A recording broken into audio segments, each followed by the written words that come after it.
హరే కృష్ణ అండి. భగవద్గీత 17వ శ్లోకం 2వ అధ్యాయము. అవినాశీతు తద్విదు ఏన సర్వమిదం తతం వినాశమవ్యయస్య కచ్విత్ కర్తుమర్హతి.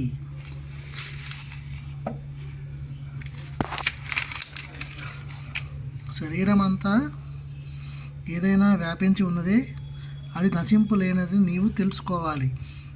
అవినాశమైన ఆత్మను ఎప్పుడూ నశింపజేసే సమర్థుడు కాడు. శరీరం అంతటా వ్యాపించి ఉండే ఆత్మ యొక్క నిజమైన స్వభావం ఈ శ్లోకం స్పష్టంగా చెప్తుంది. శరీరం అంతటా ఏది వ్యాపించి ఉన్నదో ఎవరైనా అర్థం చేసుకోగలరు. అదే చైతన్యం. దేహంలో ఒక భాగంలో లేదా పూర్తి దేహంలో కలిగే బాధలు సుఖాలు ప్రతి ఒక్కడు ఎరిగి ఉంటాడు. ఈ చైతన్య విస్తారము మనిషి దేహం వరకే పరిమితమై ఉంటుంది. ఒక దేహంలో బాధలు సుఖాలు ఇంకొక దేహానికి తెలియవు. అందుకనే ప్రతి దేహం ఒక వ్యక్తిగత ఆత్మ ఆకారం ఉంటుంది. ఇక ఆత్మ ఉనికి వ్యక్తిగత చైతన్యం ద్వారా అనుభూతం అవుతుంది. ఈ ఆత్మ వెంట్రుక కొనలో 10,000 వంతు పరిమాణము కలదిగా వర్ణించబడింది. శ్వేతసత్రోపనిషత్ దీని ఈ విధంగా చెప్పింది. బాలాగ్ర భాగస్య సతదా కల్పితనస్య చ భాగో జీవ స విచ్చేయ స చాంతాంత కల్పతే.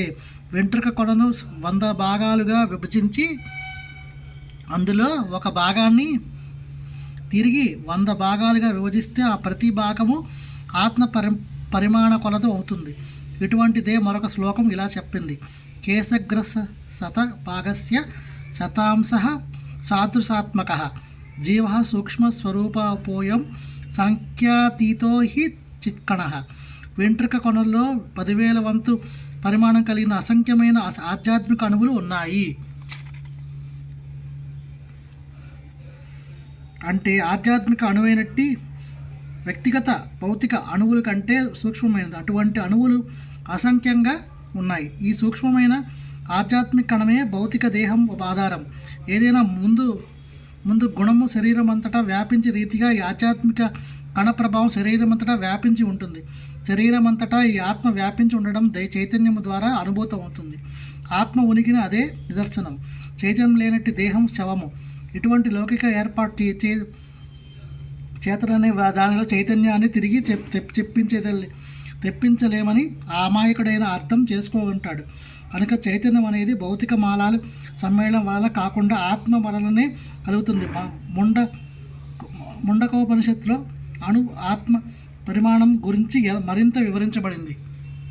ఏషోణరాత్మ చేతస వేదిత్వ యస్మిన్ ప్రాణ పంచదా సంవివేల ప్రాణైశ్చివ సర్వమూతం ప్రజానాం యస్మిన్ విశుద్ధే విభవమిత్వేష్మత ఆత్మ. అణుపరిమాణం కలిగిన ఆత్మ పరిపూర్ణ బుద్ధి చేతనే అనుభవం అవుతుంది. ఈ అణు ఆత్మ ఉదయం నిలిచి ఉండి 5 వాయువులతో తేలుతో దేహధారాలు దేహమంతటా తన ప్రభావాన్ని చూపుతోంది.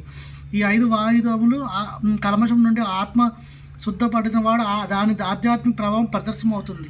విశుద్ధ ఆత్మను చుట్టి ఉండే ఈ 5 రకాల వాయువులు నానా రకాల ఆసనాల ద్వారా నియంత్రించడే హఠయోగం ఉద్దేశించబడింది. అది భౌతిక వాతావరణ బంధం నుండి అణు ఆత్మకు ముక్తి కలిగించడానికే, అది కానీ ఏదో భౌతిక కలాపం కాదు. ఈ రకంగా అణు ఆత్మ స్థితి సమస్త వేదవాద్యంలో అంగీకరించబడింది. అంతేగాక ఏ బుద్ధిమంతుడైనా దీనిని ప్రత్యక్షంగా అనుభవంలోకి తెచ్చుకోగలుగుతాడు. కేవలము బుద్ధిహీనుడే ఈ ఆత్మ అణువును సర్వవ్యాప్తమైన విష్ణుతత్వంగా భావిస్తాడు. అణు ఆత్మ ప్రభావం ఒక ప్రత్యేక దేహమంతటా వ్యాపించి ఉంటుంది. ముండకోనోపనిషత్తు ప్రకారం ఈ అణు ఆత్మ జీవన హృదయంలో నిలిచి ఉంటుంది. అణు ఆత్మ పరిమాణం లౌకిక శాస్త్రజ్ఞులు అవగాహన శక్తికి అతీతంగా ఉంటుంది. కనుక ఈ ఆత్మ అనేది లేదని వారిలో కొందరు అమూర్ఖంగా వాదిస్తారు. వ్యక్తిగత అణు ఆత్మ పరమాత్మతో పాటుగా హృదయంలో నిశ్చయించి ఉంటుంది. అందుకే దేహ కదలికలను కావాల్సిన సమస్త శక్తులు ఈ దేహాంగం నుండి ఉత్పత్తం అవుతాయి. ఊపిరితిత్తుల నుండి ప్రాణవాయువు తీసుకోబోయే రక్త కణాలు అంత ఆత్మ నుండి శక్తి గ్రహిస్తుంది. ఆత్మ ఈ స్థానం నుండి వెళ్ళిపోగానే కరగడం ప్రారంభమై రక్తచలనం ఆగిపోతుంది. ఎర్ర రక్త కణాలు ప్రాముఖ్యాన్ని వేదశాస్త్రం అంగీకరించిన వాడి శక్తికి మూలం ఆత్మని కనుగోలేకపోతుంది. అయినా హృదయమే దేహశక్తులన్నింటినీ స్థానమని వైద్య శాస్త్రాన్ని అంగీకరించిన అట్టి అనురూప ఆత్మలు సూర్యకాంత కణాల్లో పోల్చబడ్డాయి. సూర్యకాంతుల్లో అసంఖ్యాకమైన తేజోమణ కణాలు ఉంటాయి. అదేవిధంగా భగవంత అంశాలు ప్రభా ఉత్కృష్ట శక్తి అని పిలువబడే భగవంతుని కిరణాల్లో కణాలు కనుక మనిషి వేదజ్ఞానాన్ని అనుసరించి నవీన విజ్ఞాన అనుసరించి దేహంలో ఆత్మ ఉనికిని త్రోసిపుచ్చలేదు.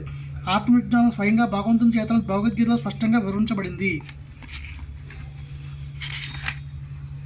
హరే కృష్ణ.